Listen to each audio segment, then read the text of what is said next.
আসসালামু আলাইকুম সবাইকে আবারও স্বাগতম হোম ব্লগ কুকিংয়ে নতুন একটা রেসিপি দেখার জন্য। আশা করি যে যেখান থেকে আমার ভিডিওটা দেখতেছেন আল্লাহর অশেষ মেহেরবানিতে অনেক অনেক ভালো আছেন, সুস্থ আছেন, নিরাপদে আছেন। আমি আবারও চলে আসলাম আপনাদের জন্য সহজ ও মজাদার একটা রেসিপি নিয়ে। আর আমাদের আজকের রেসিপি হলো ভিটামিন ও মিনারেলসে ভরপুর খোসা সহ কাঁচকলার ভর্তা রেসিপি। আর তার জন্য আমি সবার প্রথমে আগা মাথা কেটে 4টা কাঁচকলা ভালোভাবে ধুয়ে একটা ফ্যানে নিয়ে নিয়েছি। আর তার মধ্যে দিয়ে দিলাম পরিমাণ মতো পানি, যেন কলাগুলো অর্ধেক পানিতে ডুবো অবস্থায় থাকে। আর ঢাকনার ফুটোটা একটা টিস্যু দিয়ে সিদ্ধ দিয়ে দিলাম। ফিরে আসলাম সিদ্ধ হওয়ার পরে, দেখুন কলাগুলো খুব সুন্দর করে সিদ্ধ হয়ে গেছে।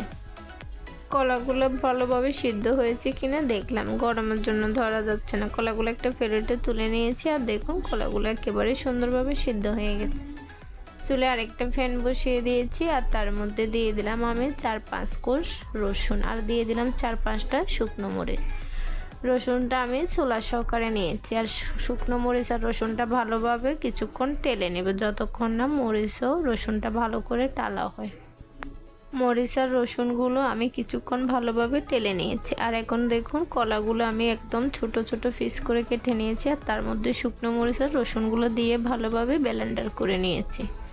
খোসা সহ ব্লেন্ডার করার কারণে কালারটা একটু এরকম হয়, কিন্তু তাতে সমস্যা না। যখন আবার ভর্তাটা ভাজি করা হবে কালারটা খুব সুন্দর আসবে। চুলায় ফ্যান বসিয়ে দিলাম আর তার মধ্যে দিয়ে দিলাম 4 চা চামচের মতো সরিষার তেল। আমি এখানে সরিষার তেলটা ব্যবহার করেছি, আপনারা চাইলে সাদা তেলটাও দিতে পারেন, তবে যে কোনো ভর্তাতে সরিষার তেল ব্যবহার করলে টেস্টটা ভালো আসে। আর দিয়ে দিলাম বড় সাইজের 2টা পেঁয়াজ কুচি। পেঁয়াজটা কিছুক্ষণ ভালোভাবে নেড়ে ছেড়ে ভেজে নেব। সরিষার তেলটা দেওয়ার কারণে তেলটা এরকম একটু ফেনা ফেনা হয়, তাতে সমস্যা নাই। আমি পেঁয়াজটা একটু ভেজে নিয়েছি। এখন এর মধ্যে অ্যাড করে দিলাম 10-12টার মতো কাঁচামরিচ কুচি। অবশ্যই জালটা আপনারা আপনাদের স্বাদ অনুযায়ী দিবেন। মরিচটাও দিয়ে কিছুক্ষণ ভেজে নিব পেঁয়াজের সাথে। মরিচটা পেঁয়াজের সাথে মোটামুটি ভাজা হয়ে গেছে। এখন আমি এর মধ্যে অ্যাড করে দিলাম 1 চা চামচের মতো লবণ কিংবা স্বাদ মতো লবণ। লবণটা দিয়ে মরিচের সাথে পেঁয়াজের সাথে ভালোভাবে মিশিয়ে দিচ্ছি। আর এই পর্যায়ে আমি এখানে অ্যাড করে দিব আগে থেকে ব্লেন্ডার করে রাখা সেই কলাগুলো।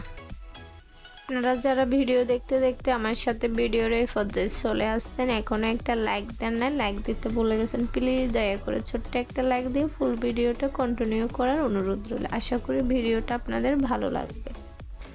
আমি কলাটা দিয়ে পেঁয়াজ মরিচের সাথে ভালোভাবে নেড়ে চেড়ে তেলের উপরে ভেজে নিয়েছি। এখন এর মধ্যে অ্যাড করে দিচ্ছি 1/2 চা চামচের থেকে একটু কম হলুদের গুঁড়ো। আর এই হলুদের গুঁড়োটা দেওয়ার কারণে ভর্তার কালারটা খুব সুন্দর দেখাবে। আপনারা চাইলে হলুদের গুঁড়োটা স্কিপও করতে পারেন, কারণ সরিষার তেল দেওয়ার কারণে এমনিতে ভর্তার মধ্যে খুব সুন্দর একটা কালার আসে। ভর্তাটা খুব ভালোভাবে নেড়ে চেড়ে ভেজে এখন আমি এর মধ্যে অ্যাড করে দিলাম একেবারে পেস্ট ধনিয়া কুচি। আর ধনিয়া কুচিটা দিয়ে একটু ভালোভাবে নেড়ে ছেড়ে নিলে রেডি হয়ে গেল আমার দুর্দান্ত স্বাদে ভিটামিন ও মিনারেলসে ভরপুর কাঁচকলার ভর্তা রেসিপি, তাও আবার খোসা সহকারে। আর বাসায় যদি একবার এই ভর্তাটা বানান তাহলে খাওয়ার টেবিলে এই ভর্তা থাকলে মাছ মাংস সব ফেল, শুধু ভর্তা দিয়ে তৃপ্তি করে 2 প্লেট ভাত খেয়ে উঠে যেতে পারবেন। এটা এরকম একটা ভর্তা রেসিপি। এই পর্যায়ে আমি গ্যাসটা অফ করে দিয়েছি। ফিরে আসতেছি ঠান্ডা হওয়ার পর। দেখুন ভর্তাটা দেখতে কত সুন্দর ও লোভনীয় দেখাচ্ছে। আজকের জন্য একটু আল্লাহ হাফেজ।